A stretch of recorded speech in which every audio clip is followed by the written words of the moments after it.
nações eu te exaltarei. Bendito seja o Senhor, toda glória eu te darei, pois no pecado me criaste, agora estou justificado. Bendito seja o Senhor.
Bom dia, amados, que a graça e a paz do nosso Senhor Jesus Cristo seja sobre todo o povo celestial.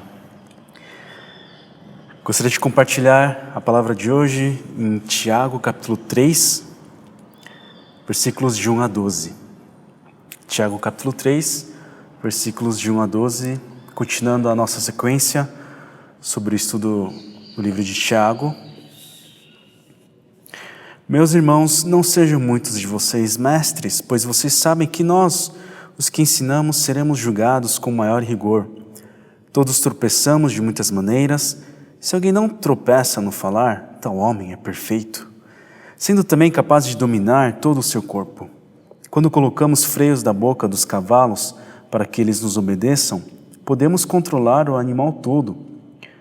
Tomem também como exemplo os navios, embora sejam tão grandes e impelidos por fortes ventos, são dirigidos por um leme muito pequeno, conforme a vontade do piloto.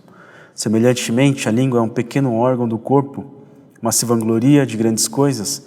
Vejam como um grande bosque é incendiado por uma simples fagulha. Assim também a língua é um fogo, é um mundo de iniquidade. Colocada entre os membros do nosso corpo, contamina a pessoa por inteiro, incendeia todo o curso de sua vida, sendo ela mesma incendiada pelo inferno. Toda espécie de animais, aves, répteis e criaturas do mar doma-se e tem sido domada pela espécie humana. A língua, porém, ninguém consegue domar. É um mal incontrolável, cheio de veneno mortífero.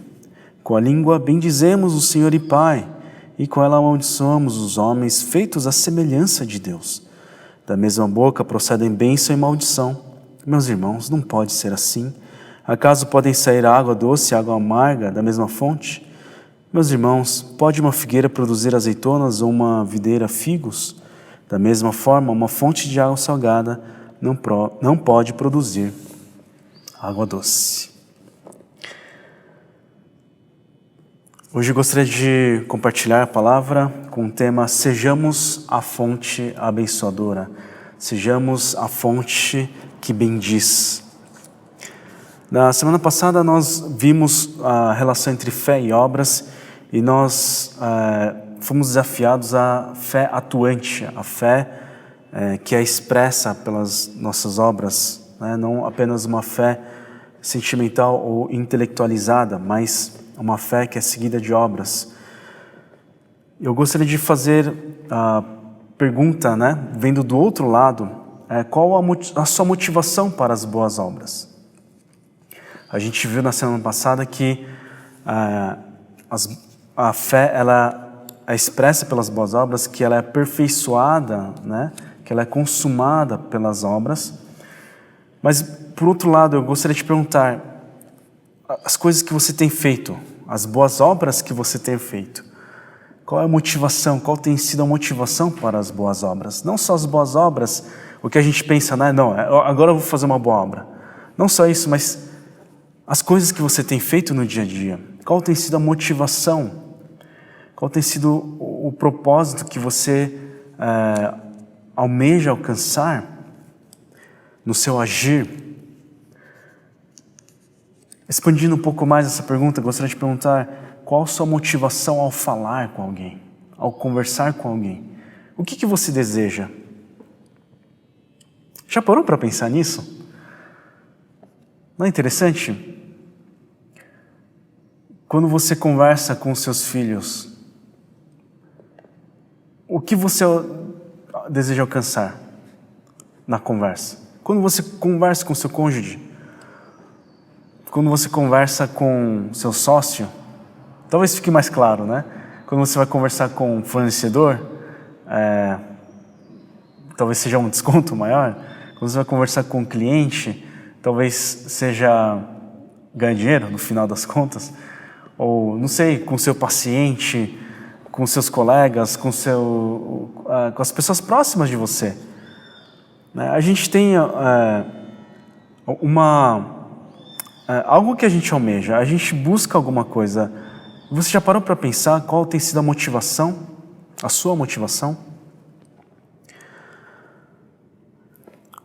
O livro de Tiago, ele é um livro sapiencial. Ele é chamado como Provérbios do Novo Testamento, porque ele fala de coisas muito diretas. E esse capítulo, pelo menos a primeira metade, né, ou uma boa parte, talvez 2/3 mais ou menos, desse capítulo, ele fala sobre o domínio sobre a língua. E ele diz assim: meus irmãos, não sejam muitos de vocês mestres, pois vocês sabem que nós, os que ensinamos, seremos julgados com maior rigor. Ele fala, não queiram muitos de vocês serem mestres, não queiram muitos de vocês se colocarem em uma posição de ensino, porque haverá maior rigor no julgamento. Jesus, ele fala sobre isso em Lucas capítulo 20, ele fala sobre isso em Mateus no capítulo 23, e a gente vê que os mestres, os mestres da lei, os mestres, os escribas também, eles eram tidos como uma posição privilegiada, uma posição de honra, de honraria. Então muitos queriam ser mestres por essa motivação. E Tiago fala, não queira muitos de vocês serem mestres.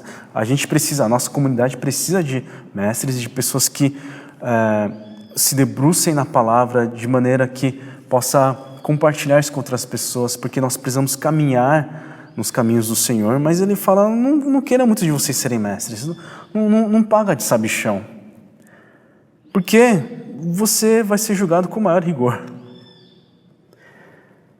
E depois ele fala assim de uma maneira muito honesta, né? Uma sinceridade excruciante até para certas pessoas, mas ele diz assim: todos tropeçamos de muitas maneiras. Se alguém não tropeça no falar, tal homem é perfeito, sendo também capaz de dominar todo o seu corpo. Tem alguém de nós aqui, né? Eu não vou falar para levantar a mão, para não expor ninguém, mas tem alguém aqui que pode dizer, eu nunca tropecei no falar? Eu nunca me arrependi daquilo que eu falei, do jeito que eu falei. Todos tropeçamos, todos nós, de alguma maneira, falhamos nisso. E aqui ele fala uma coisa, olha só, ele fala que se alguém não tropeça no falar, então o homem é perfeito. Existe um homem perfeito? Alguém que a gente pode considerar perfeito? Existe. Aquele que não tropeça no falar. Que não tropeça no falar. E esse homem, ele também é capaz de dominar o seu próprio corpo. Uma coisa profunda, né? É uma coisa que está lá no nosso dia a dia, que está tão presente na nossa vivência, na nossa convivência. E quando a gente para pensar nisso, isso é uma coisa muito profunda. Depois, Tiago, ele cita exemplos e fala dessa relação da fala, especificamente da língua, né, com o corpo. Ele dá exemplos muito práticos e muito diretos. Ele fala, por exemplo, quando colocamos freios na boca dos cavalos para que eles nos obedeçam, podemos controlar o animal todo. Tomem também como exemplo os navios, embora sejam tão grandes e impedidos por fortes ventos, são dirigidos por um leme muito pequeno, conforme a vontade do piloto. Então ele está dando 2 exemplos aqui do freio do cavalo, né? Que o freio do cavalo ele fica na boca do cavalo e com esse freio dá para controlar o animal por todo. E também fala do leme, que é uma coisa muito pequena, é uma peça muito pequena comparado com um navio que é grande, né? E semelhantemente, versículo 5, a língua é um pequeno órgão do corpo, mas se vangloria de grandes coisas. Então está falando que a língua também é uma coisa pequena, mas através do que a gente fala, isso acaba direcionando toda a nossa vida, todo o nosso corpo. Então ele está falando da potencialidade da língua. Uma vez um professor meu da escola dominical, ele deu um exemplo meio bobo, mas ao mesmo tempo muito real. Ele falou assim: eu quase ganhei um carro, um BMW. A gente ficou assim, uau, né? O que aconteceu? Aí ele falou, eu fui na concessionária e falei, você me dá esse carro? Aí o vendedor falou, não te dou. É um exemplo bem bobo, né? Era uma classe de adolescentes. E o que ele falou foi assim, se ele tivesse dito sim, eu te dou, então eu teria o carro. E isso é verdade, isso é real. Dependendo do que a gente fala, isso direciona o nosso corpo e a nossa vida também. Essa é a força que a língua tem, o potencial que a língua tem. E também ela tem um poder destrutivo muito grande. Vejo como um grande bosque incendiado por uma simples fagulha. Esse é o terceiro exemplo que Tiago cita. Assim também a língua é um fogo. Ele fala que a língua é um fogo. Não é semelhante a um fogo, ele é um fogo. É um mundo de iniquidade colocado entre os membros do nosso corpo, contamina a pessoa por inteiro, incendeia todo o curso de sua vida, sendo ela mesma incendiada pelo inferno. A língua, ela pode nos direcionar, mas também, ao mesmo tempo, ela pode destruir também. Ela tem esse potencial como se fosse uma fagulha num bosque. A gente está tendo as queimadas no Pantanal, e acres estão sendo dizimadas. E isso começa com um fogo pequeno, com uma fagulha pequena. Toda espécie de animais, aves, répteis e criaturas do mar doma-se e tem sido domada pela espécie humana. A língua, porém, ninguém consegue domar. É um mal incontrolável, cheio de veneno mortífero. Então, está falando desse poder destrutivo, né, que a língua tem. E a gente realmente tem que tomar cuidado com isso. Quando a gente está sentindo irado, né? Tiago, ele falou, seja tardio para falar, tardio para irar-se, né? Pronto para ouvir.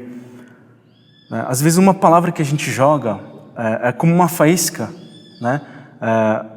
às vezes no calor da emoção, da discussão, a gente fala o que às vezes nem estava no nosso coração, isso acaba incendiando a outra pessoa, isso acaba abrasando, isso vai como um veneno na outra pessoa, e isso pode chegar a matar a pessoa. Eu lembro de uma vez, eu tenho muita vergonha quando eu lembro disso, mas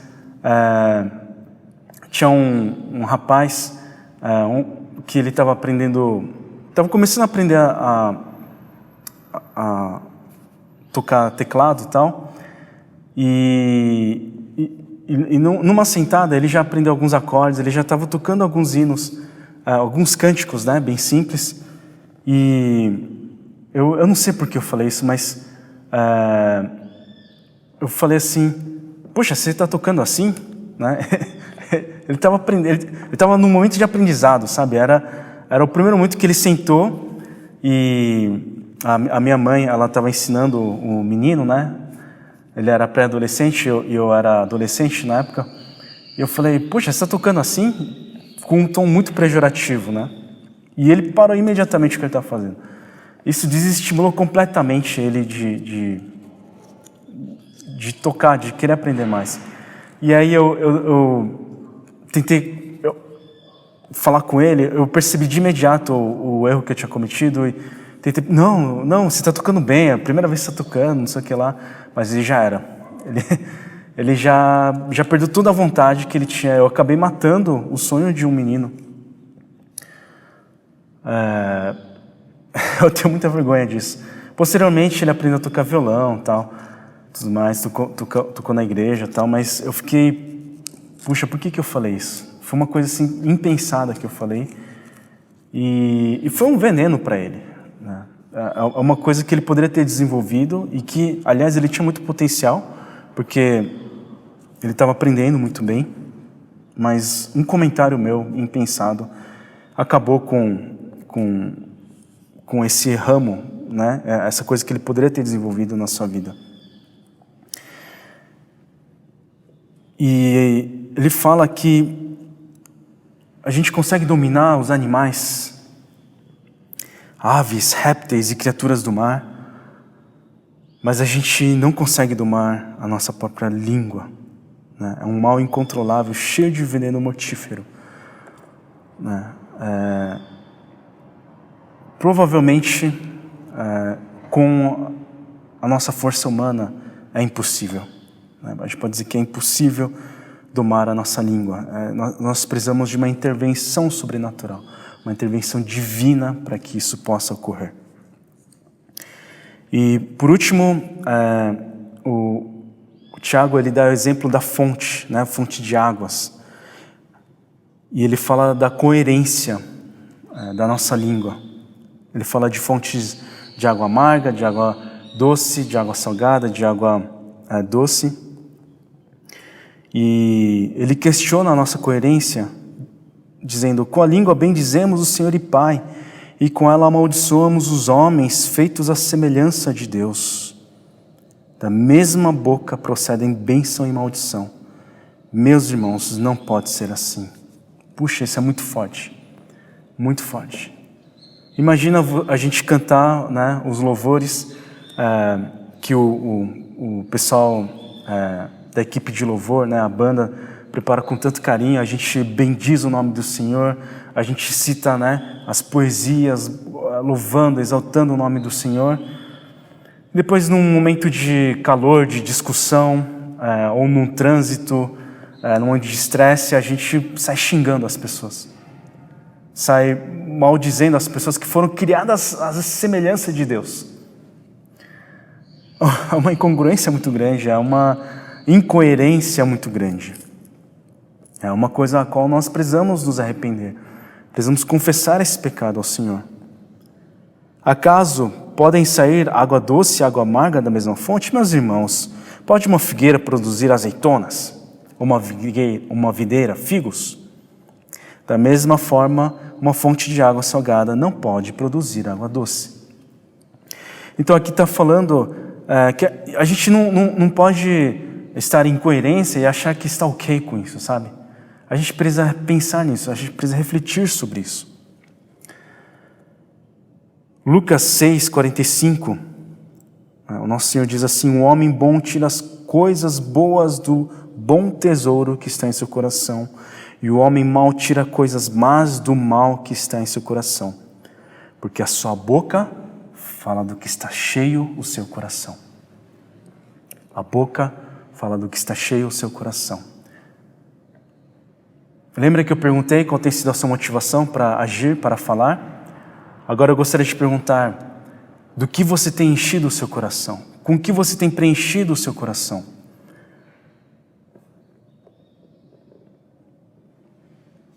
Nós precisamos cuidar do nosso coração. A gente cuida do corpo, mas não cuida do coração. A gente precisa encher o nosso coração do bom tesouro. É por isso que nós precisamos todos os dias meditar na palavra do Senhor. Sabe, a leitura que a gente tem feito no livro de Eclesiastes, por exemplo, são trechos pequenos e são trechos que levam 1 ou 2 minutos para ler. A gente pode ler, reler, anotar, escrever, copiar e regurgitar essa palavra durante todo o dia, para que isso incorpore a nossa vida, para que isso encha o nosso coração, para que isso transforme a nossa cosmovisão. E assim isso possa direcionar o nosso falar, isso possa direcionar a nossa língua, que é tão importante, que tem um potencial tão grande nas nossas vidas. Tem o potencial de destruir, como o fogo tem, mas também tem o potencial de abençoar, né, como uma água doce, uma água de refrigério para as pessoas.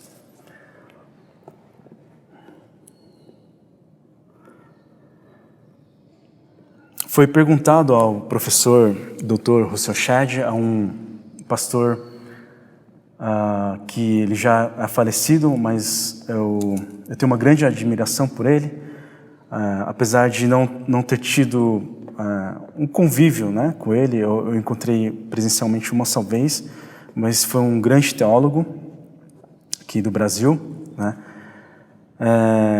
E foi perguntado a ele qual a evidência de um crente maduro. Qual que é a maior evidência de um crente maduro? E ele falou assim: ter a atitude que Jesus teve. Ter a atitude que Jesus teve. Todos que procuravam a Jesus, via de regra, eles saíam com o coração, com um ânimo novo. Todos que iam até Jesus, via de regra, eles saíam com um ânimo novo. Os doentes, eles eram curados, os endemoniados tinham a libertação, né, dos espíritos malignos. Aqueles que estavam oprimidos, eles saíam livres, né, do pecado.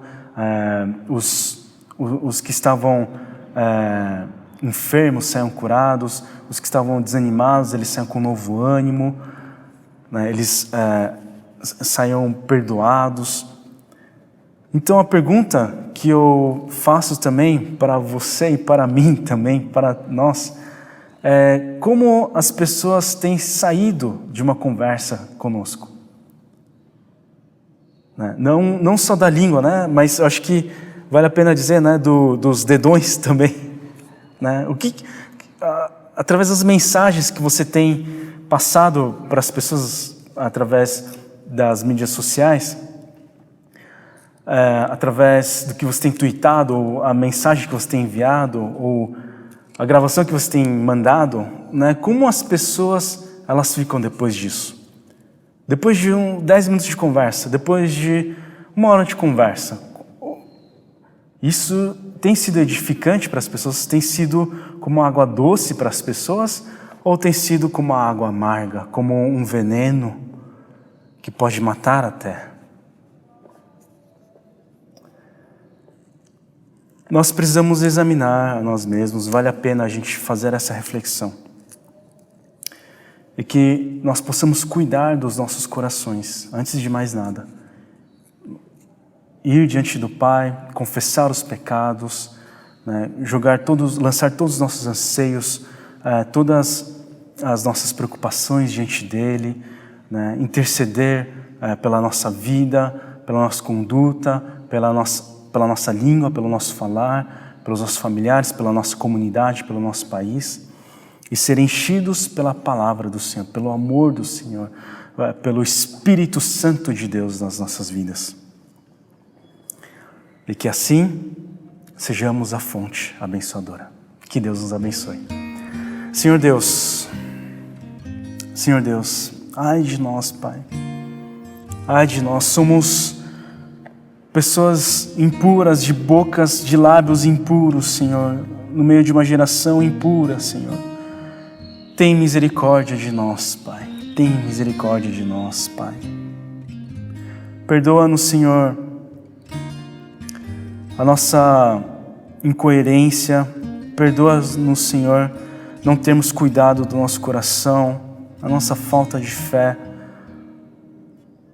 Eu peço, Senhor, que o Senhor nos encha da Tua sabedoria, que o Senhor nos encha da Tua palavra, do Teu amor. Enche-nos do Deus Espírito Santo. Purifica os nossos corações, derrama o sangue de Cristo nos nossos corações. Purifica-nos, Senhor, renova a nossa mente, renova o nosso coração. E que possamos usar esse instrumento tão pequeno, mas que tem um potencial tão grande, para direcionar para a vida eterna, para abençoar, para ser como uma água doce, Senhor.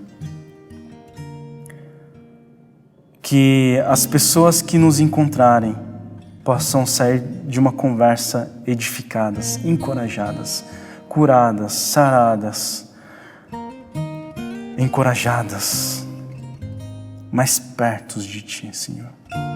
Derrama da Sua misericórdia sobre as nossas vidas e através das nossas vidas.